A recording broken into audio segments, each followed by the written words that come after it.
Welcome to This Podcast is Making Me Thirsty, the number one destination for Seinfeld fans. This is Two Up and Two Down. Here's our producer, Chris, to start us off.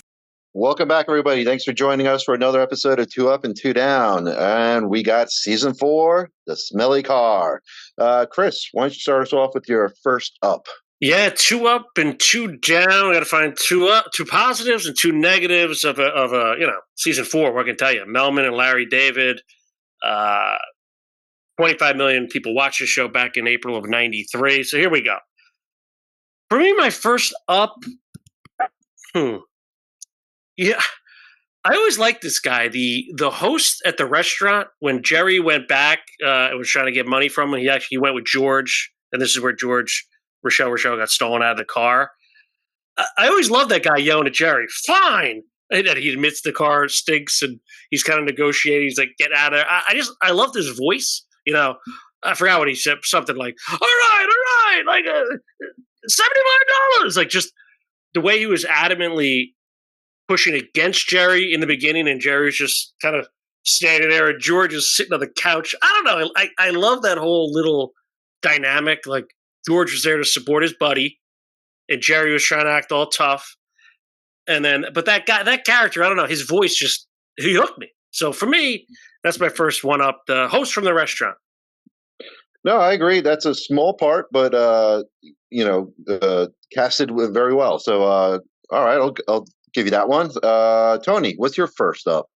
Yeah, season 4, and it's Melman, as O'Hara mentioned, friend of the show. I think we might have talked to Melon about this one. It's an interesting episode for me, and we'll get there. But my first up for the Smelly Car, I use this line quite often. I think about it all the time. I think it's a great Jerry giving some advice to Elaine when Elaine's like, when you're with a guy and he tells you he has to get up early, what does that mean? And Jerry's like, it means he's lying. Guy will always trade sleep for sex. I love that kind of Jerry giving it to Elaine. Like, listen, this guy just didn't want to have you. That's the deal here. Definitely have to wake up early. No guy has to wake up early. Love that little dialogue there when Elaine realizes it's the BO. She says a lot. I'm like, can I not be as attractive as I thought I was, or something like that? So kind of brings her back down to earth. But I just always love that line and kind of that small conversation there with the two of them. So that's my first up, Smelly Car. All right, thank you, Tony. Chris, back to you. What's your second up?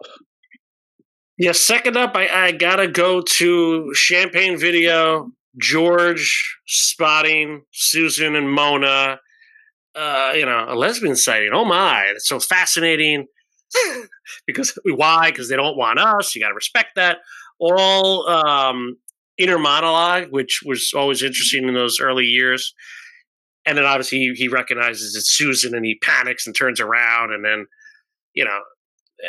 obviously the whole thing is just his awkwardness trying to shake Mona's hand is just a thing of beauty. I don't know if that was Chase Alexander, if that was Sharonis, but I picked up on that. So for me, that first scene, him spotting the lesbians in Champagne Video, obviously there's a lot going on in that scene, as you know, but specifically that'll be my second up. Yeah, very good scene there. And Tony, back to you. What's your second up? Yeah, very good scene. Yeah, I should have used first up. My second up is and this is what O'Hara mentioned too. I'm gonna kind of take this one from co-host here. When Kramer tells George, from the Satisfaction, take it, re-rent it, and bring it home, and you'll save $1 or whatever it is. The great Kramer's always giving George those kind of things with the freaking flyer miles and everything else, and George, of course, goes for it and then ends up screwing him. I just love it. Kramer always has the different angles. He's like, hey, you know what? Don't give the Satisfaction. You take it home. You're at the front of the day. Then you rewind it and bring it back and save him some money.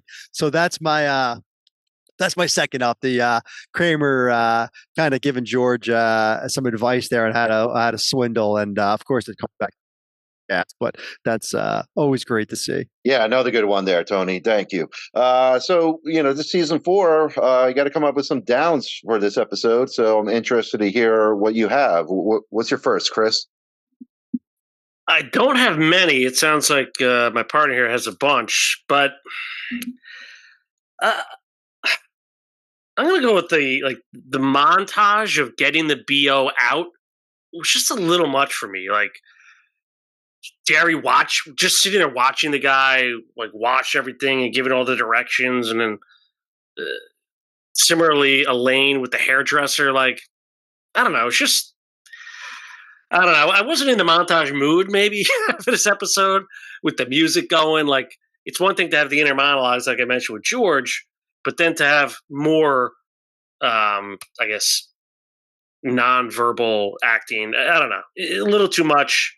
So that was my first down. Just going a little too far with the montages and trying to parallel them, right, with the hairdresser and the washing guy. So not an awful down, but just a down nonetheless.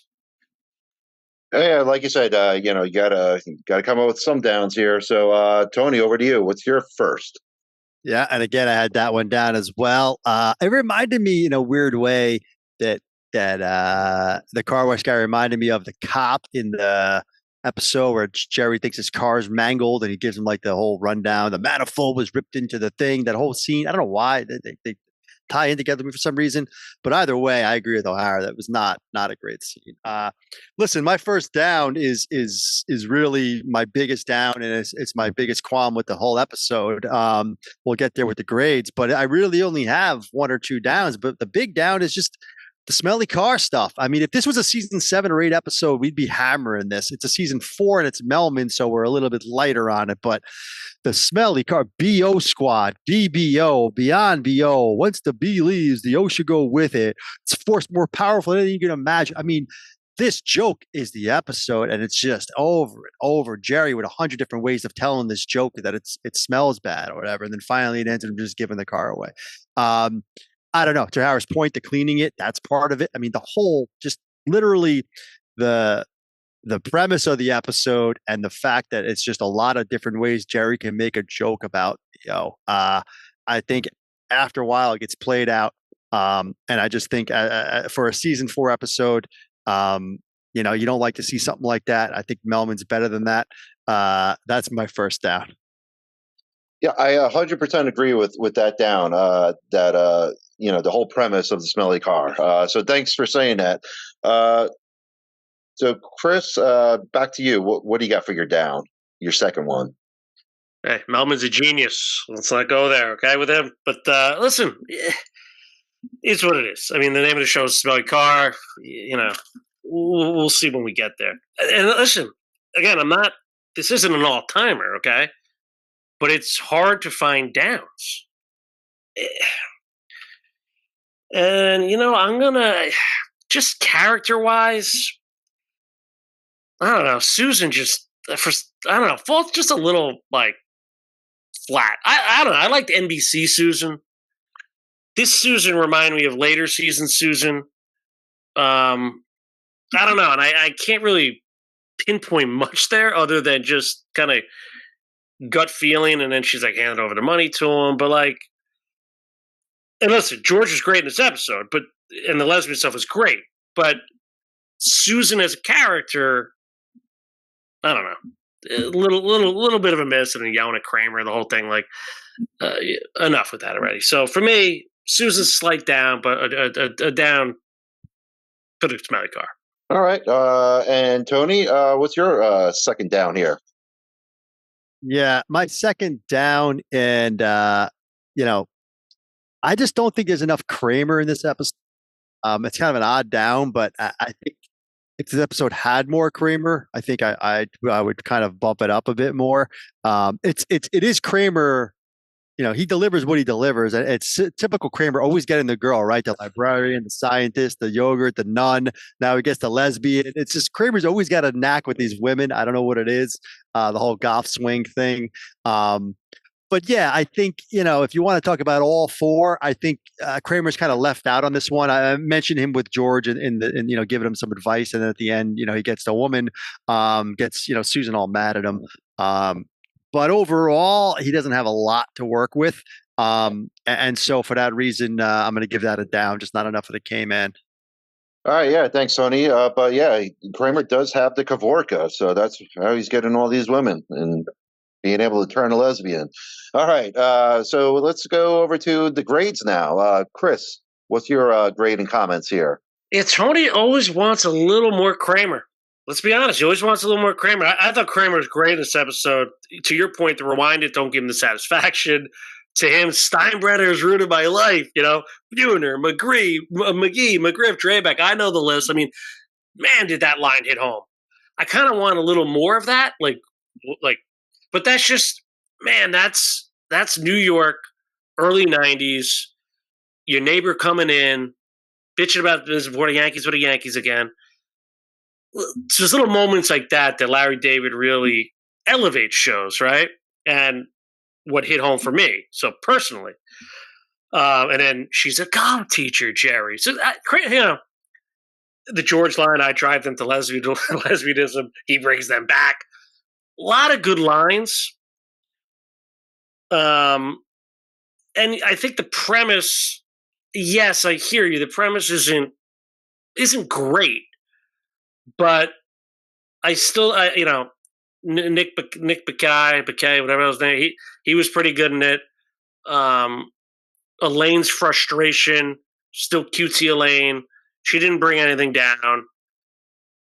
Jerry was silly. I did like some of Jerry's stuff, like I said, going to the restaurant, being a tough guy. The ending I didn't like, dropping off the keys. This was pretty much season 4 George, as good as you're going to get, right? Lesbian stuff, being cheap, losing the tape. I love the guy. I love the kid at the champagne video. He was fantastic, I thought, as well. So, again, it's not the greatest episode. It's not the best, but this is Melman and David. And I think when you rewatch it, yes, it's called a smelly car, but there's a lot of things going on, interweaving. I'm going to give it a B- for the smelly car. I think it's fair. I didn't want to go.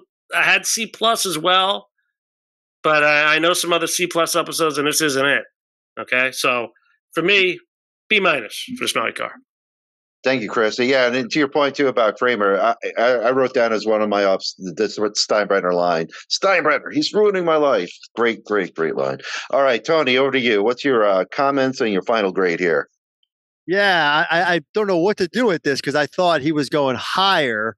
So this is going to be interesting because I agree. Put it this way: you look through season 4 episodes, this one sticks out because every other season 4 episode to me is better than this episode. And there's some all timers in season 4. I mean, you're talking contest, you're talking opera, you're talking airport, right? You're talking visa, outing, old man. I mean, these are monsters. And implant, junior mint. I mean, on and on. Season 4 goes. So you got to have room here, right? And that's where I kept going too. And it's Melman. It's season 4, so you don't want to go too low. To O'Hara's point, the Steinbrenner line. This is pre what the hell did Jay Dre Buhner for with Frank, right? This is when Kramer walks in and delivers it. Blew my mind back then. An incredible line, as O'Hara mentioned. I love George getting back with Susan. What are you going to do? Trying to get her back. Jerry, early on, thank you, brother, when he gets the keys to the BMW. Weird. Jerry, when would Jerry say thank you, brother, to somebody? That was very odd. I want to throw that out there. Listen, I'm surprised by this, but we landed on the same grade. I got the smelly cars at B-. I wrote down C+ also. And as we were going through this episode, I kept telling myself, I can't put this in a C range. To Chris's point, there's C+ that are way worse than this. So I got to be fair. It's not a great season 4 episode, but that doesn't mean it's a C. B-, smelly car. Yeah, I kind of agree with both of you. I mean, like, I don't enjoy the premise of the smelly car, but it's still a watchable episode for me too. So I'm cool with what you guys said with the grades and everything. So thank you again, and we'll see everybody on our next episode.